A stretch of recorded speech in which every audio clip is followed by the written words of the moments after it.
This is the Generative AI Security Podcast, brought to you by the OWASP Top 10 for LLM apps and GenAI. We'll be talking about pertinent industry issues around generative AI with our project leads, contributors, and more.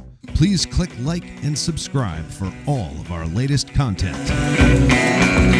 Hey community, Aubrey here with the OWASP GenAI Security Project, and I am sitting here today talking with Ali Howe, who is a newer member to our project. Is that right? It's been a little bit. How long have you been involved in the project, Ali? Since January.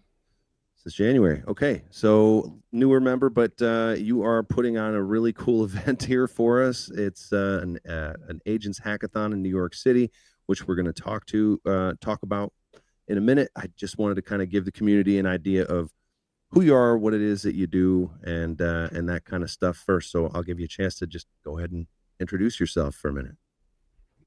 Thanks, Aubrey. Yes, I'm Ali Howe. I am the founder of Growth Cyber. We help startups with SOC 2 and compliance, as well as AI security. And that's sort of what brings me to our OWASP Agentic Security Initiative project.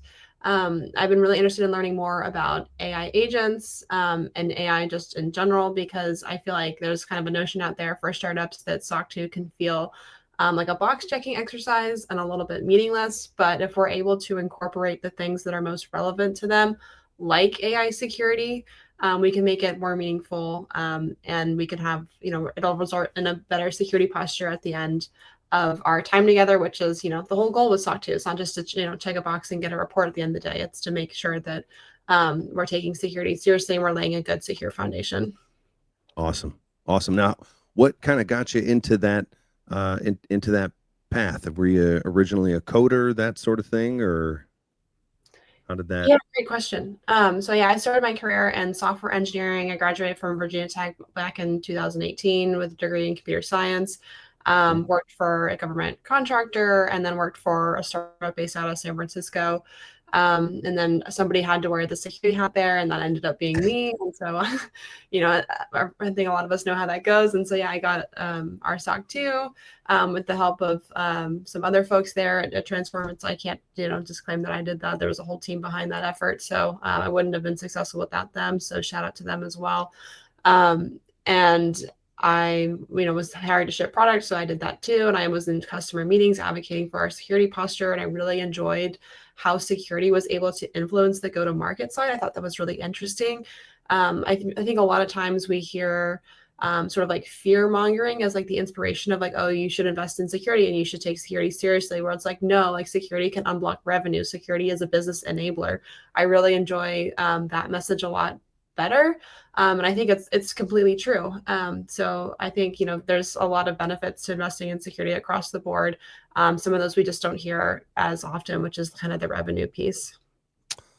Yeah, I've been that person before that's like that security champion where there was none. I remember being the job I had just before working for F5, who I work for today, that was kind of my role. Like nobody was thinking about security at all. We had a bunch of coders that were coding a bunch of software.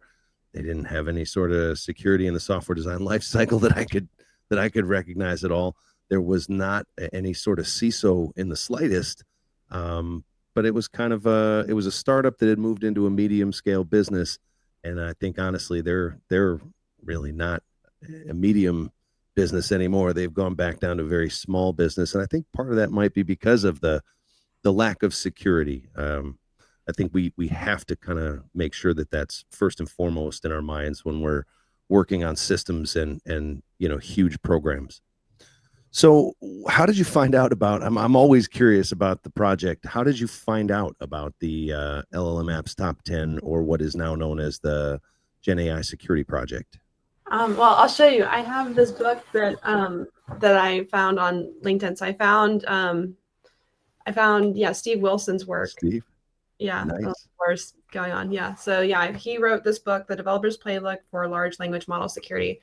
And I mean, I was playing around with like LLMs just like for fun as side project developer stuff on the side.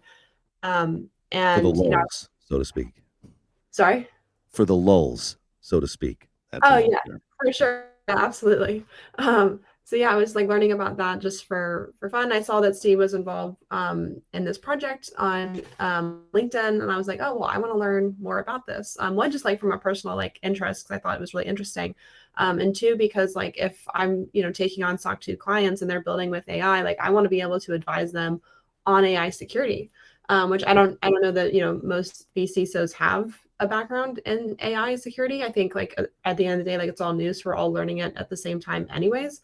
But I think if you're really going to be able to make an impact for a startup that's heavily built with AI in mind, these are things that you should know. So I took some personal ownership over that, and I've been trying to really learn that.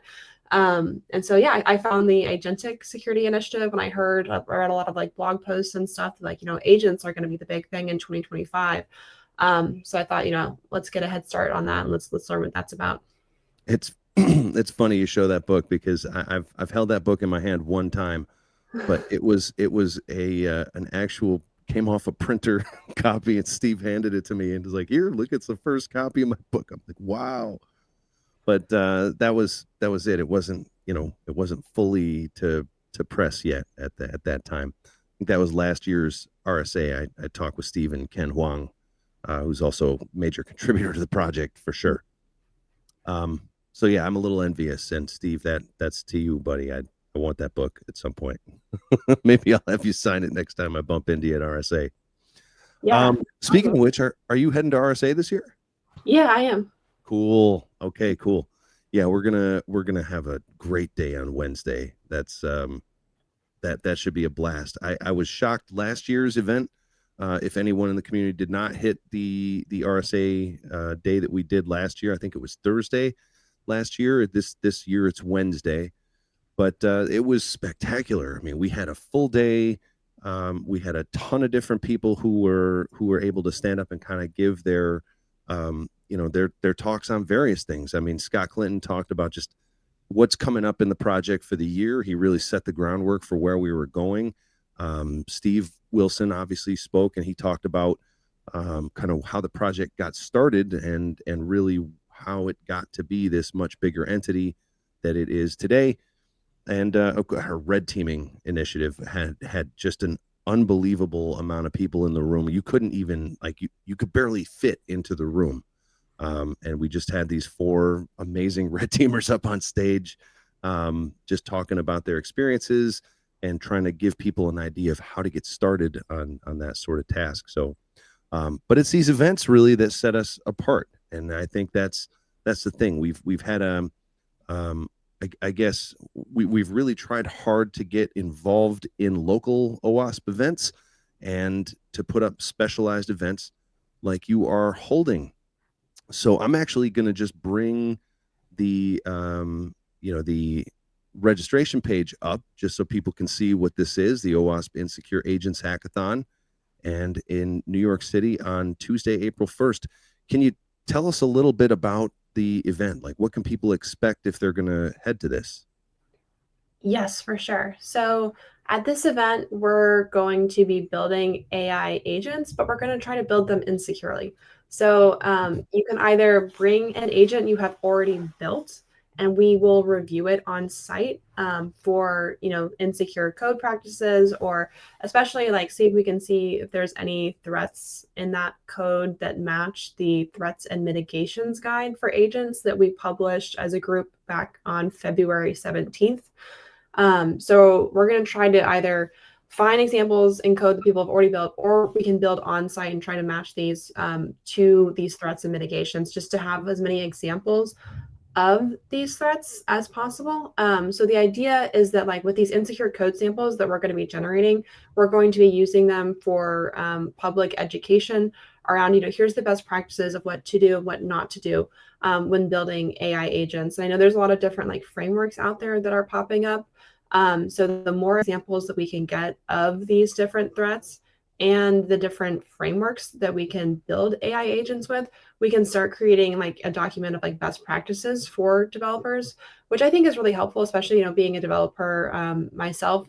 You can read a threats and mitigations document or, high level, information, but to have an actual like guide of like, here's like the, the actual code example of what to do and what not to do, I think it's like helpful the more like direct and practical it is. Not to say the other isn't helpful, it definitely is helpful as well, but just I think it helps us create a more robust set of guidance for developers in general.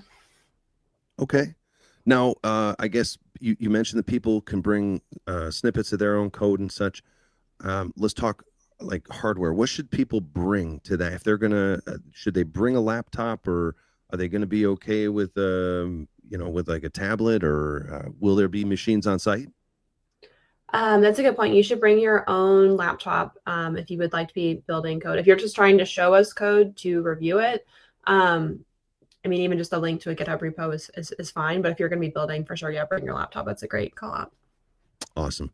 Yeah, that's I can't tell you how many times I've been at events and kind of went, wait a minute, we needed machines for this. How do we make this work? And okay, so there will be public Wi-Fi. I'm imagining that'll be available and whatnot. Is the location specified yet? Because I noticed you do have to register to see the address and that, but we're keeping it mum at this point. We're just not. Yes, you have to RSVP to see the address.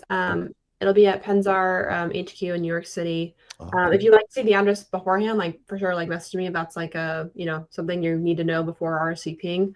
I totally get that. So yeah, feel free to message me for that information if you'd like to. But yeah, we'll have like food and like, water and stuff at the event. But yeah, bring your own laptop and then you should be all set to go. Awesome. And actually, I'm going to touch on the food thing quick because the time is 6 to 8 in New York City.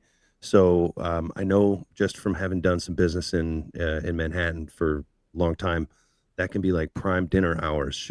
Is there actually a meal being served, or should people just kind of maybe take care of dinner first and then go and get some kind of snacks and such at the event? Yeah, no, I hear you. I'm training for a marathon myself, so like, yeah, definitely like take food seriously. There will be like a full like actual like dinner like meal there for sure. Perfect. So I'm hungry. Perfect. Okay. And I'm going to be one of those people that probably hits you up off to the side for the address, because I will probably be, if I'm able to make it, I'll be bringing a camera. And for those of you that watch my podcast and whatnot, and just please feel free to show up, even if you just want to harass me. That's fine. I'm ready to take it. Nobody wants to see my code anyway, so I'm not going to be bringing code snippet at all. I'm more of a systems person. That's kind of my background, Alie. So always been more in systems and networking and security from that perspective. I can code if forced to, but again, nobody wants to see that. It's just not something anyone wants. Well, network security is important with AI agents too. We have to deploy them somewhere, so it all comes together. I would agree wholeheartedly. I really do. That's kind of, I spend actually most of my day job talking about exactly that. Mm-hmm. So, okay. Well, any kind of last second thoughts before we kind of close? I just wanted to make sure that the community had a good idea that this was happening and give you as much air cover as possible. Yeah, no, thank you. I appreciate that. If you're not able to make the hackathon in person, you can go to insecureagents.com. There's the hackathon leaderboard there. Feel free to submit a code sample online, at your discretion, whenever is convenient to you. The top examples may be showcased at RSA.